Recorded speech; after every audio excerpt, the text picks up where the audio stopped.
Welcome to Unity of Charlotte. We welcome all of you, whether you're in the sanctuary, Zooming on Zoom, or on YouTube. My name is Fred Monroe. Unity is the place where we nurture a deep and mature experience of God through the practice of unity principles. And simply put, very simply put, this is love, grow, and serve. I'm delighted to see everyone here. Let's start today by taking the unity prayer of oneness together. Together, there is one presence and one power in my life and universe. God, the good, omnipotent. I'd like to share the daily word with you today. This is so special, I'm going to read it to you and then I'm going to say stuff. The word today is balance. Oh my gosh. Wait till I tell you about balance, or well, what I'm going to tell you about it anyway. So here we are, seriously now. Balance. I honor life's shifting rhythms. Sometimes trying to balance my schedule, meet my obligations, and even find time for the things I enjoy can leave me scrambling to figure out how it can all fit in. Today, I take my cue from nature and notice the rhythm of the seasons and the tides, the cycles of growth and the order that underlies all things. I appreciate how seamlessly the natural world balances itself and restores itself to harmony. This gift of harmony and balance lives in me. I honor myself when I flow with it instead of forcing my will upon it. I listen to my body's many signals. I rest when I'm tired. I eat when I'm hungry. I socialize and seek solitude as I need to. As I care for myself, I find balance. Ecclesiastes 8, for there is nothing better for people under the sun than to eat, drink, and enjoy themselves. A long time ago, I was studying chemistry in a chemistry lab, and there was a balance, and I was supposed to use this balance. It's a machine, so to speak, to weigh out 1/10 of a gram. Now, nickels weigh 5 grams, so 1/10 of a gram is pretty small. Well, it wouldn't balance. It kept going back and forth and back and forth and back and forth. So every time I hear the word balance, I think, yeah, let's work on this and balance it out. One more thing, a little bit about time. Either there isn't time or there is time. Well, anyway, a friend of mine says to me with her big green eyes, would you do this for me and save me some time? I said, sure, I'll do that. Well, I do that a few times and I'm thinking, there has got to be a big account of time somewhere available that I have built up, okay? Well, I just discovered I got to spend an hour's worth of it this morning. Hooray. Announcements. Now we move to announcements. Oh, there they are. The Affirmative Prayer and Meditation Group will meet the first and third Tuesday evenings, 7:15. Set a prayerful energy for the church, the city, and the world, facilitated by Barbara Rolfe. The Dialogue as Service Group meets by Zoom on Wednesdays at 1 to 2:30 and continues our spiritual dialogue on, quote, the path of initiation, unquote. The Nature of the Soul is the next book in the series, Creative Thinking, also facilitated by Barbara. Both are on Zoom, via Zoom. The Unity Men's Group meets in person at the church on the second and fourth Wednesdays of each month, beginning at 9:30 a.m. There's a Course in Miracles group that meets Thursdays at 9:30 a.m. via Zoom.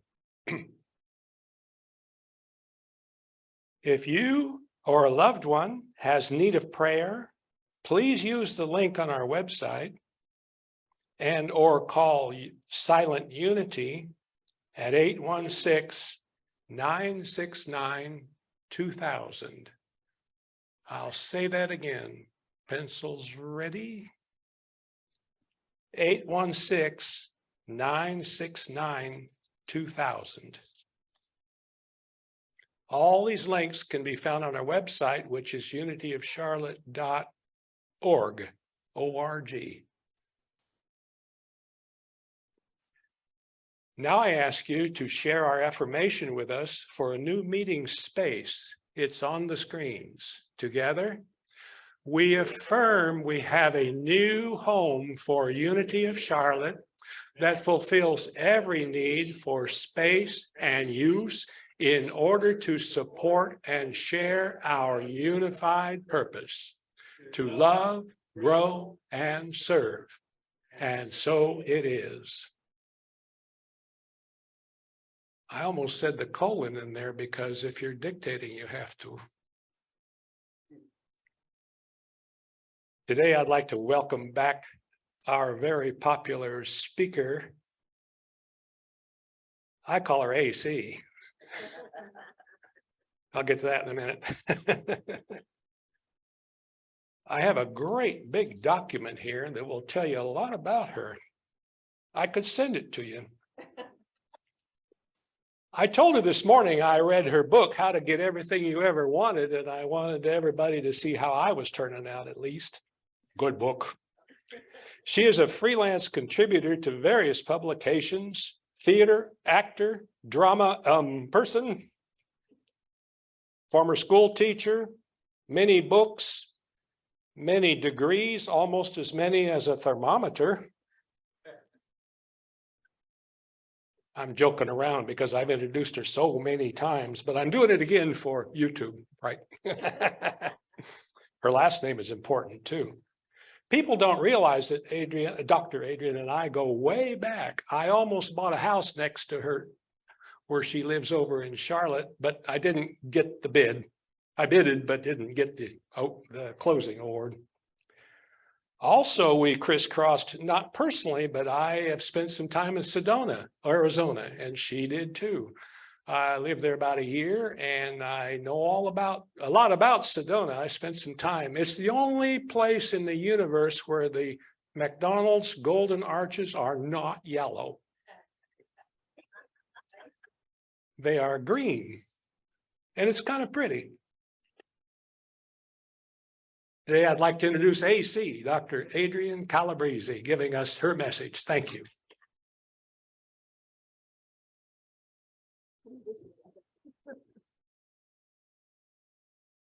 Thanks, Fred. Wow.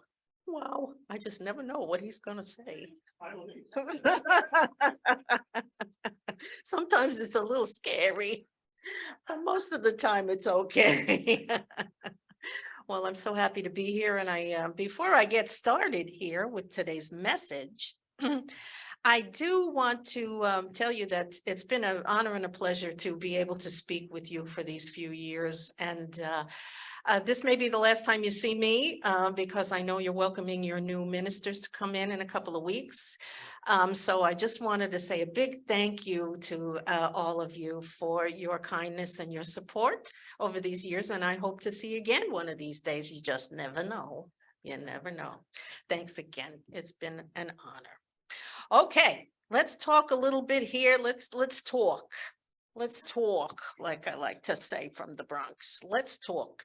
We want to talk about shaking it up. Let's shake it up. Let's shake it up. Let's shake that spiritual booty. Right? Let's get with the program. Let's live with gusto. That's what I want to leave. That's the note I want to leave with you, is to try to live your life with as much gusto as you can. You know, the Greeks have coined the phrase enthusiasm for us. The word, and I'm going to read it so I don't mess it up, is enthusiasmos. We get enthusiasm from that Greek word. And to the Greeks, it meant a whole heck of a lot. It meant divine inspiration. It meant the God within. It meant be inspired or possessed by God. It meant to be rapt, to be in ecstasy. Wow. Wow. Even those words make us feel enthusiastic, don't they? Just the definition. And then Webster's definition is quite different. It's strong excitement of feeling, ardor. Strong excitement, ardor. You know, I like the Greeks better. They live with gusto. The Greeks live with gusto, like the Italians. They keep living. And I want us to live with enthusiasm. I want to live with enthusiasm, even though it's very difficult to muster. A lot of times, even in today's world, it's even harder to muster. But enthusiasm is an emotion. And that's the good news, that it's an emotion, because it is something that comes from within us.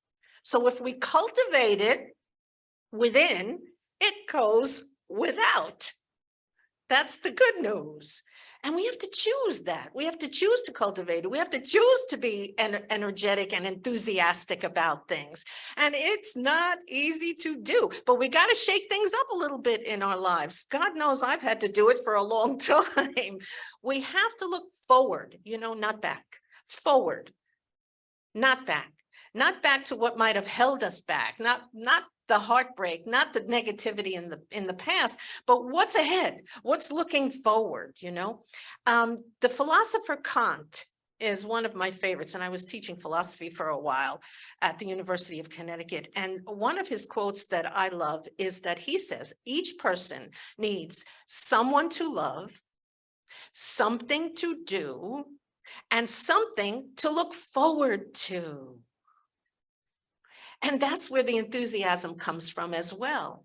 We should have enthusiasm for all of it, our relationships, what we do each day, and what we are going to do.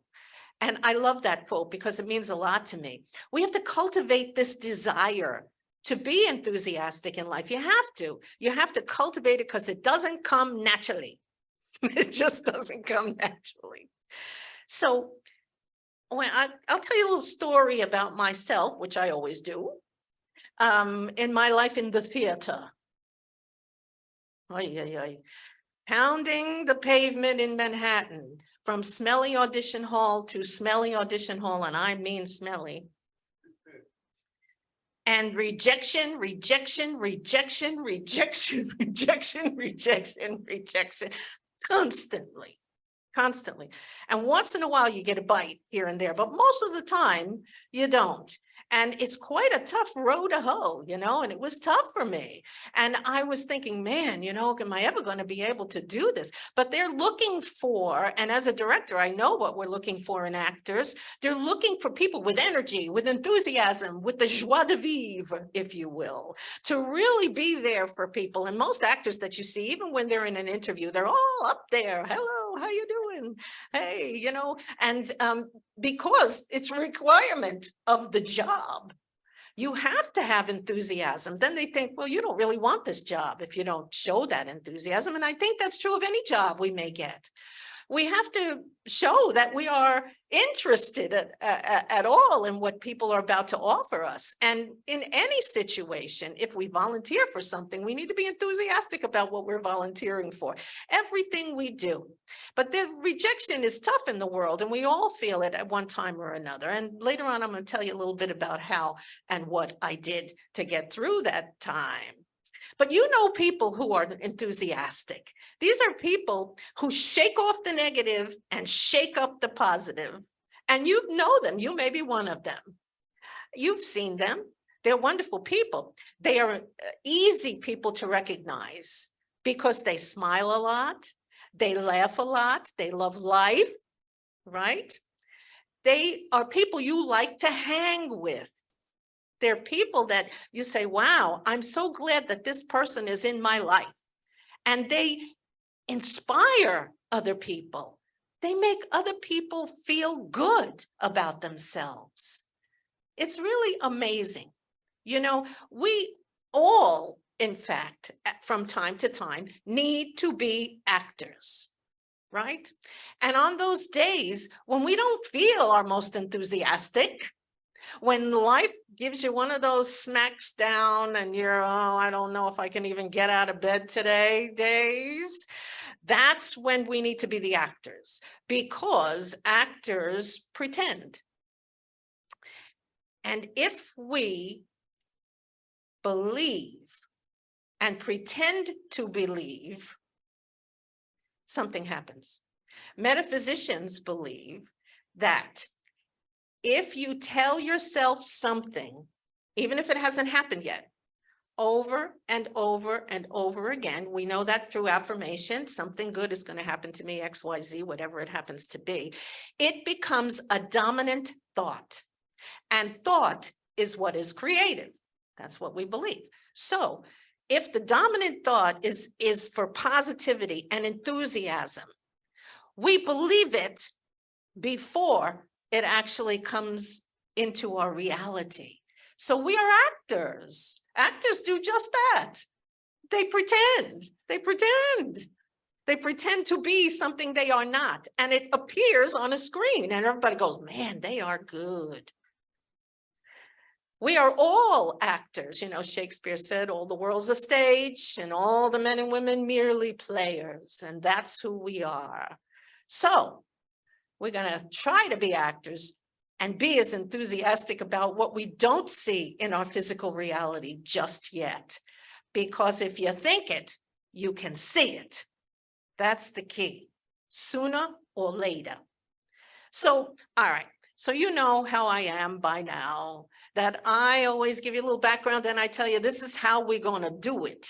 This is how it's going to be done, ladies and gents. So here's the process kind of that I used way back in the theater when I was pounding the pavement there and not getting too far. In the theater, I used to say these things to myself before I knew about metaphysics. And I used to say, well, it's their loss. Or I used to say, it's just a matter of time before I get my big break. But my mother's phrase was the one that I loved the best. And she used to say, to encourage me and help me to muster that enthusiasm, by saying, your day will come. Hang in there, your day will come. And she was right. She was right. Anything we need to say to muster that enthusiasm, I look forward to every day. I used to say, I look forward to today, no matter what happens. No matter what happens. That's pretty tough to say, because some days are pretty darn bad for all of us. But if we say to ourselves, this is going to be a wonderful day, no matter what, no matter what, that has gotten me through a lot of tough times. We have to talk in these positive statements. We have to give ourselves the positive self-talk, because if we don't do it for ourselves, there's nobody else that's going to do it for us. I mean, you could read 100 books, you know, you can read them, feel good while you're reading them. But when you close the book, there's only you. Only you. There's Fred. He's got a great baritone, by the way. So this talk we do, we talk with joy, with spirit, with love. We talk with encouraging words. We change our story. You want to know what that means, change your story? I'll tell you. I'm glad you asked. Here's the story.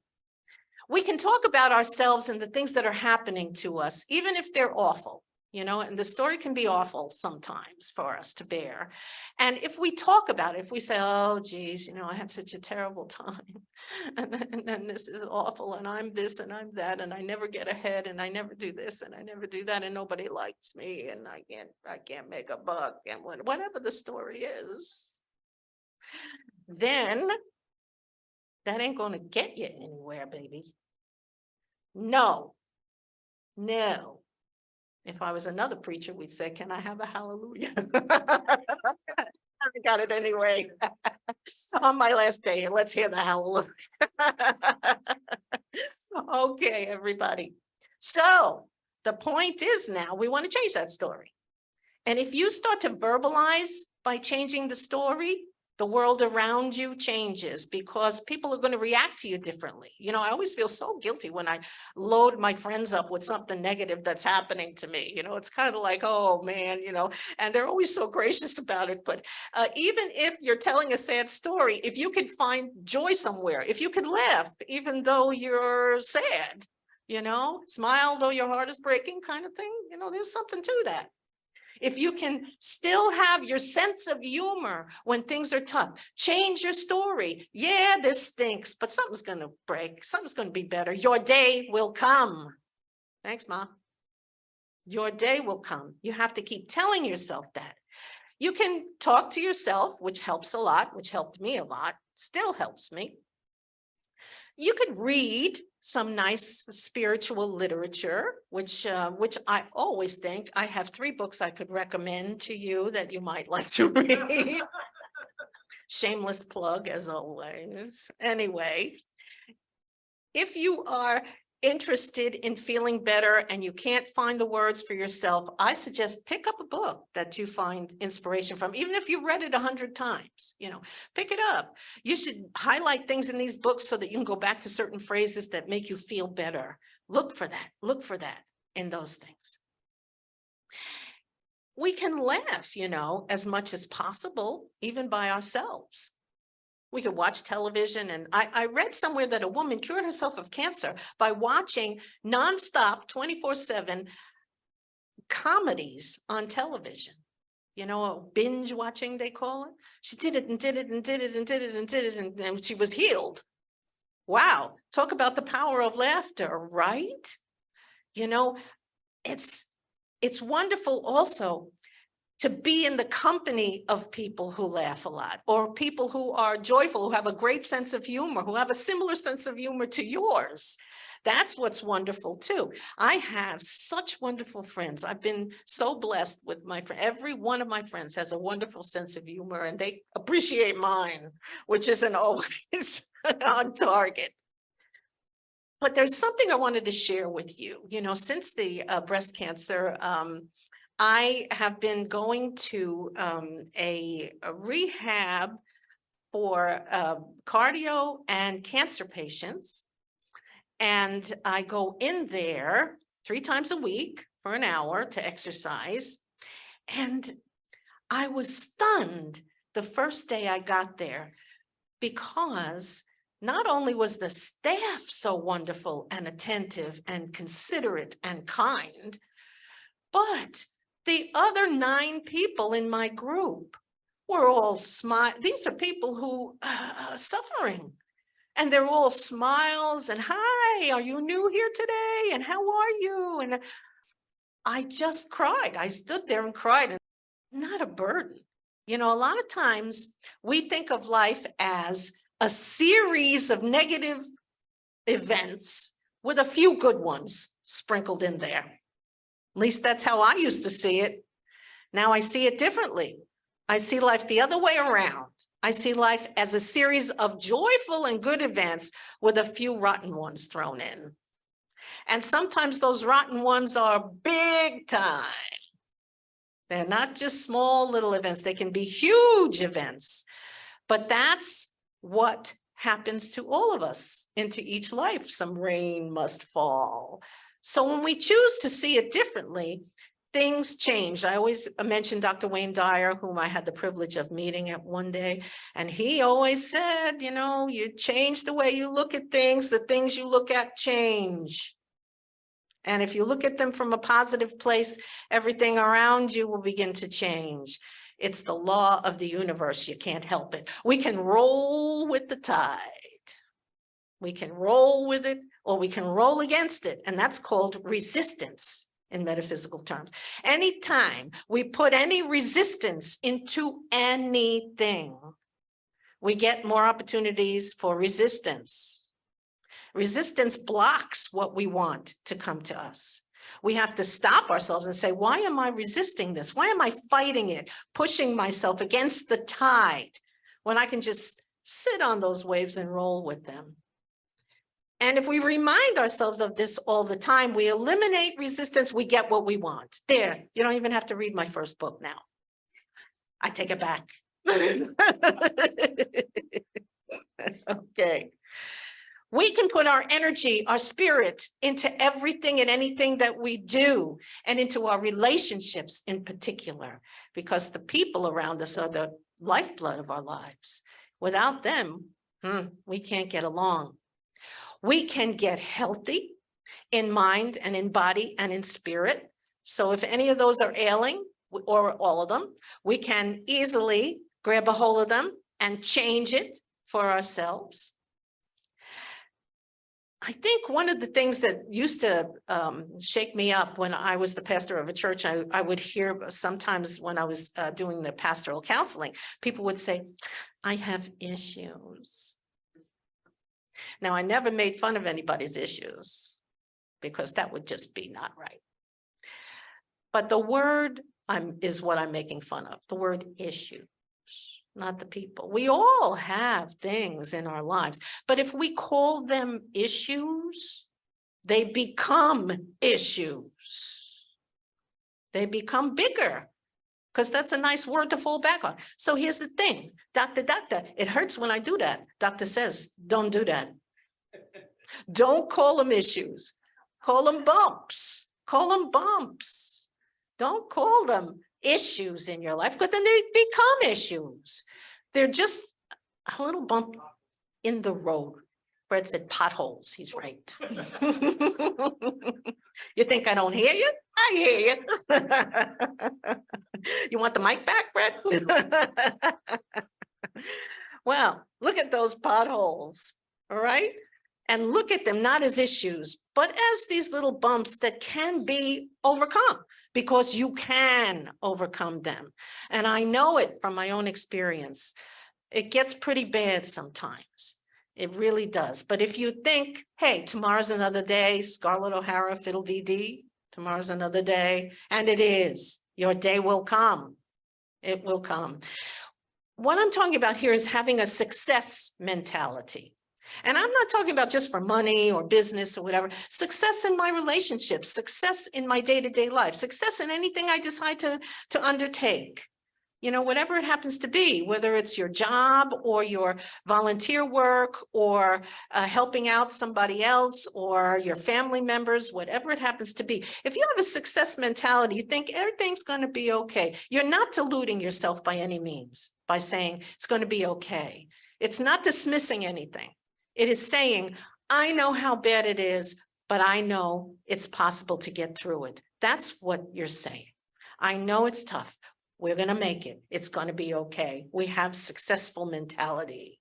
We have to try not to worry too much about the rejection in life, the rejection from other people, things that other people say about us, things that people say to us, for goodness sakes. The things they say to us, sometimes we also have unfortunate circumstances that happen around us. But if we can just look at them and say, I can feel better and be enthusiastic about getting through this and what's on the other side. I want to get to the other side. Think about the other side of this, not what's happening, but what's on the other side. What's on the other side? And if you can't see it, and sometimes you can't, make it up. I'm giving you permission, everybody, today. Make it up, make it up, make it up, make believe, pretend, act. Because when you do, you eventually see it happening in your life. We can always make these choices, and we can always choose to do our best, no matter what life throws at us, no matter what. We can enjoy the ride instead of being afraid of it. Because that's not why we're here, to be fearful. We're here to recognize fear, to grab a hold of it and throw it out the window. Transcend it, and enjoy life enthusiastically. Pray, meditate, affirm, which is what we always say. When you pray about something, you meditate on it and you affirm. You put 3 shots in that gun. One of them's got to land, right? 3 bullets. One's going to land sooner or later. Here's one of them. Here's an affirmation. This is one I like. Life is wondrous. God prospers me each day with vitality, strength, and love. And so it is. Yeah, thank you. Yes. There's another hallelujah moment, right? Okay, everyone. So we're going to grab the bull by the horns. We're going to say from this moment on, life is going to be joyful and enthusiastic. And I am going to be as enthusiastic as I want my life to be around me. I want a lot of joy sprinkled around me. I want a lot of wonderful people. I want all the good stuff, and all of the happiness that anybody could ever want. And that is what I wish for all of you. So I'm going to ask all of you today to become good actors, because you all are. And you got to shake things up, shake that spiritual booty, shake it up, shake life up, and believe it until you see it. Thank you, everybody. God bless you all.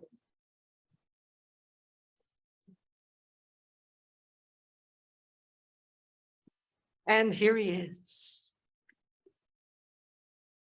Thank you for speaking to us today. I'm not too sure this is your last time. We're getting two ministers, but don't they want to go out together on a vacation? I don't know. That might work out. Yes, sir. I'm back. I just got put in front of the camera again. Where were we? Thank you for that message. Enthusiasmos. Together. Enthusiasmos. Joie de vivre. Together. Joie de vivre. I won't say together. Yo estoy muy feliz. Thank you for the message. Now we move into the offering part of our service. We know that as we give, so do we receive. Join me in our offertory blessing, please, together. Joyously, I give this gift, knowing the divine presence blesses and multiplies all that I am, all that I have, all that I give, and all that I receive. Thank you, God. Now we have an announcement by Lawrence Tolliver. Thank you, Fred. This is a special announcement.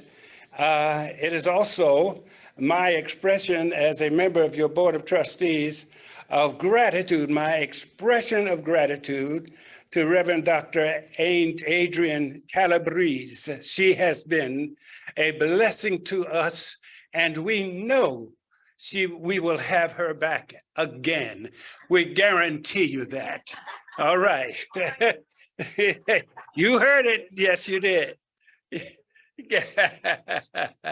And I also want to say to you, on Sunday, November the 20th, Reverend Lisa and Reverend Jim will be in the pulpit for their first time as permanent co-ministers.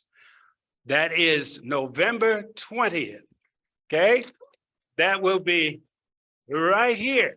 Now, I want all of our viewers on Zoom and YouTube to write it down, put it in your calendar, and show up. We would love to see your lovely faces, and we know that you have been very generous with your contributions to this ministry. We want to be able to thank you in person for helping us to get through the last 3 years. It has been a trial, and we have, how can I say, we have addressed that trial enthusiastically because we know that we walk in faith. We practice the principles of unity. We affirm a future that is glorious and beautiful and involves us being the real co-creators, consciously aware that we are the real co-creators of the experiences unfolding in our lives. We know this. This is what we believe. And so we are very thankful for all of the Zoom, how can I say, virtual attendees and all of the YouTube virtual attendees. And we would love to show you the spirit of love in which we walk. So show up on the 20th of November at 9:30 a.m. And if you must wear your slippers, it's okay with us. Okay? Fred, back to Fred. Thank you.